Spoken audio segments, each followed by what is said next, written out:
नमस्कार, महुआ विश्लेषण में आपका स्वागत है। मैं हूं आपके साथ विवेकानंद झा। जहां यूपी के 3 मंदिर और मस्जिद विवादों को लेकर हिंदू और मुस्लिम पक्ष ने सोमवार को सुप्रीम कोर्ट के मध्यस्थता का प्रस्ताव ठुकरा दिया है। ऐसे में सवाल है कि क्या देश के 3 सबसे चर्चित मंदिर मस्जिद विवाद अब केवल अदालत के फैसले से ही तय होंगे? क्या बातचीत और समझौते की संभावनाओं पर फिलहाल विराम लग गया है? और क्या सुप्रीम कोर्ट का अंतिम निर्णय आने वाले समय में ऐसे अलग अलग विवादों के लिए भी एक बड़ी कानूनी मिसाल बनेगा? वाराणसी की ज्ञानवापी मस्जिद, मथुरा के श्री कृष्ण जन्मभूमि, शाही ईदगाह और संभल की शाही जामा मस्जिद से जुड़े मामलों में एक बड़ा घटनाक्रम आज सामने आया है। सुप्रीम कोर्ट की ओर से समाधान समारोह 2026 के तहत भेजे गए मध्यस्थता प्रस्ताव को हिंदू और मुस्लिम दोनों पक्षों ने स्वीकार करने से इनकार कर दिया है। दोनों का कहना है कि वे अदालत में अपने अपने पक्ष, सबूत और कानूनी दलीलों के आधार पर ही अंतिम फैसला चाहते हैं। ऐसे में अब तीनों मामलों में नियमित न्यायिक सुनवाई आगे बढ़ेगी। अदालत ऐतिहासिक दस्तावेजों जैसे ESI सर्वे, कानूनी प्रावधानों और संवैधानिक पहलुओं पर विचार करेगी। इस फैसले का असर केवल 3 मामलों तक सीमित रहेगा या भविष्य में अन्य धार्मिक स्थलों और विवादों पर भी इसका असर पड़ेगा, यह आने वाला समय तय करेगा। आज इसी बड़े मुद्दे पर हम विस्तार से विश्लेषण करेंगे और आपको समझाएंगे इसकी पूरी कानूनी तस्वीर को, और हम जानेंगे कि आखिर इन मामलों में आगे की राह क्या कुछ होगी। ऐसे में खबर से क्या कुछ सवाल निकलता है, चलिए आपको दिखाते हैं। अगर हम खबर से सवाल देखें तो सवाल यह है कि क्या सुप्रीम कोर्ट की मध्यस्थता ठुकराना न्यायिक प्रक्रिया पर भरोसे का संकेत है या फिर नहीं? क्योंकि जिस तरीके से दोनों पक्षों ने ठुकराया है, ये भरोसे पर सवाल खड़ा करता है। सवाल ये भी कि क्या ज्ञानवापी श्री कृष्ण जन्मभूमि और संभल विवाद अब केवल अदालत के फैसले से ही सुलझेंगे? क्या आपसी सहमति भी बन सकती है या नहीं? साथ ही खबर से सवाल ये भी कि क्या समाधान समारोह 2026 जैसी पहल धार्मिक विवादों के समाधान में प्रभावी साबित हो सकती है, क्योंकि यही एक जरिया था दोनों पक्षों से मध्यस्थता करवाने की। साथ ही साथ खबर से सवाल ये भी कि पूजा स्थल अधिनियम 1991 की व्याख्या इन तीनों मामलों की दिशा कितनी तय करेगी, क्योंकि इस अधिनियम का भी जिक्र होता है। साथ ही खबर से सवाल ये भी कि क्या अदालत के बाहर समझौते से इनकार भविष्य में जो है विवादों को और लंबा खींच सकता है, जिस तरीके से राम जन्मभूमि को लेकर यह विवाद लंबा खींचा था। साथ ही खबर से सवाल ये भी कि इन मामलों में ESI सर्वे, ऐतिहासिक साक्ष्य और कानूनी दस्तावेज अंतिम फैसले में कितने निर्णायक होंगे, और क्या सुप्रीम कोर्ट का अंतिम फैसला देश में ऐसे अलग अलग धार्मिक स्थल विवाद के लिए क्या मिसाल बनेगा, और क्या इससे संदेश देने की कोशिश होगी?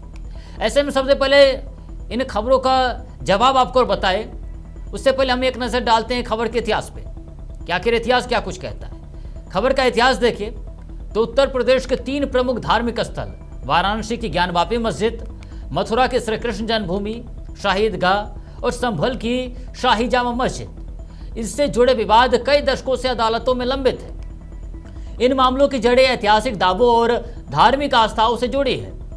हिंदू पक्ष का दावा है कि इन स्थानों पर पहले मंदिर थे जिन्हें मुगल काल में ध्वस्त कर मस्जिदों का निर्माण कराया गया।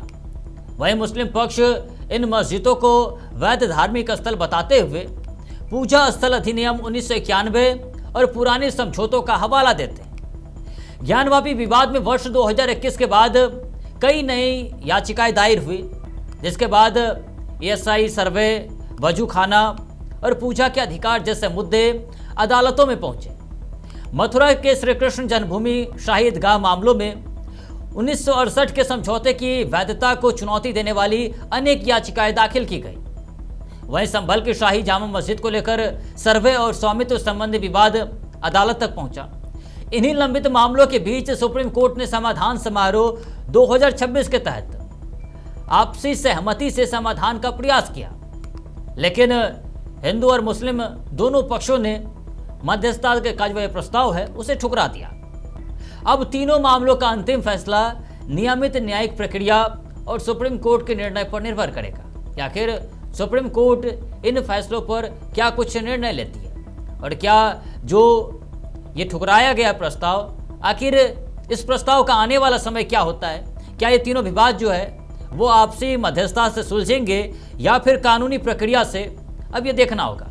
लेकिन पर्दे के पीछे की असली कहानी क्या है, चलिए आपको दिखाते हैं। पर्दे के पीछे की असली कहानी अगर हम देखें तो यूपी के 3 बड़े मंदिर और मस्जिद के विवाद में सुप्रीम कोर्ट की मध्यस्थता का प्रस्ताव ठुकराया जाना केवल कानूनी प्रक्रिया का मामला नहीं है, बल्कि दोनों पक्षों की स्पष्ट रणनीति को भी दर्शाता है। हिंदू और मुस्लिम पक्ष मानते हैं कि इन विवादों का असर ऐतिहासिक, धार्मिक और संवैधानिक अधिकारों से जुड़ा है, इसलिए वे अदालत के औपचारिक फैसले को ही अंतिम और टिकाऊ समाधान मानते हैं। वहीं सुप्रीम कोर्ट ने समाधान समारोह 2026 के जरिए बातचीत के समाधान की कोशिश की, ताकि वर्षों से लंबित मामलों का शांतिपूर्ण निपटारा हो सके। लेकिन दोनों पक्षों का मानना है कि समझौते की स्थिति भविष्य में नए कानूनी और सामाजिक विवादों को जन्म दे सकती है, इसलिए वे स्पष्ट न्यायिक संदेश चाहते हैं और आदेश चाहते हैं। इन मामलों में केवल जमीन या फिर धार्मिक स्थल का सवाल नहीं है, बल्कि पूजा स्थल अधिनियम 1991, ऐतिहासिक साक्ष्य, ESI सर्वे, पुराने समझौते और धार्मिक अधिकार जैसे कई संवैधानिक मुद्दे भी जुड़े हुए हैं। और यही वजह है कि हर पक्ष अदालत में अपने दावों को कानूनी रूप से साबित करना चाहते हैं। अब सभी की नज़र सुप्रीम कोर्ट की नियमित सुनवाई पर होगी और अदालत के अंतिम निर्णय पर, कि अदालत के अंतिम निर्णय से न केवल इन तीनों मामलों की दिशा तय होगी, बल्कि भविष्य में ऐसे अन्य धार्मिक विवादों पर भी इसका व्यापक कानूनी प्रभाव पड़ सकता है। अब ये देखना होगा कि आखिर कोर्ट का आगे का रुख क्या होता है, और ये मध्यस्थता को लेकर जो बात कही जा रही है दोनों पक्षों को लेकर, जिसे दोनों पक्षों ने इनकार किया है, क्या मध्यस्थता आगे हो पाती है या फिर नहीं। लेकिन चलिए अब हम खबर का पोस्टमार्टम करके आपको रिपोर्ट दिखाते हैं। अगर हम खबर का पोस्टमार्टम करें और रिपोर्ट जानने की कोशिश करें तो 3 बड़े मंदिर मस्जिद विवादों में सुप्रीम कोर्ट की मध्यस्थता का प्रस्ताव ठुकराए जाने के बाद अब यह स्पष्ट हो गया है कि दोनों पक्ष अदालत के अंतिम फैसले को ही स्वीकार्य समाधान मान रहे हैं। और इसका सीधा अर्थ है कि बातचीत के बजाय कानूनी लड़ाई का रास्ता फिलहाल जारी रहेगा। इस पूरे घटनाक्रम का सबसे महत्वपूर्ण पहलू यह है कि मामला केवल 3 धार्मिक स्थलों तक सीमित नहीं है। इन मामलों में पूजा स्थल अधिनियम 1991, ऐतिहासिक दस्तावेज, ESI सर्वे, धार्मिक अधिकार और संपत्ति संबंधी दावों जैसे कई जटिल कानूनी प्रश्न जो है वो इससे जुड़े हुए हैं। और यही कारण है कि दोनों पक्ष किसी समझौते के बजाय न्यायालय के विस्तृत निर्णय को प्राथमिकता दे रहे। सुप्रीम कोर्ट की मध्यस्थता पहल का उद्देश्य वर्षों से लंबित विवादों का शांतिपूर्ण समाधान तलाशना था, लेकिन सहमति न बनने से अब नियमित सुनवाई ही आगे का रास्ता तय करेगी।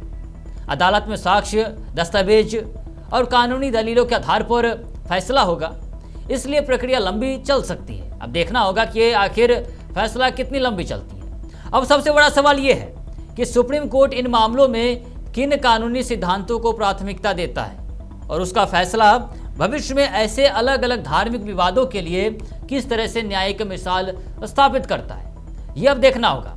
लेकिन फिलहाल दोनों पक्षों ने, हिंदू पक्ष ने भी और मुस्लिम पक्ष ने भी सुप्रीम कोर्ट के मध्यस्थता वाले फैसले को मानने से इनकार कर दिया।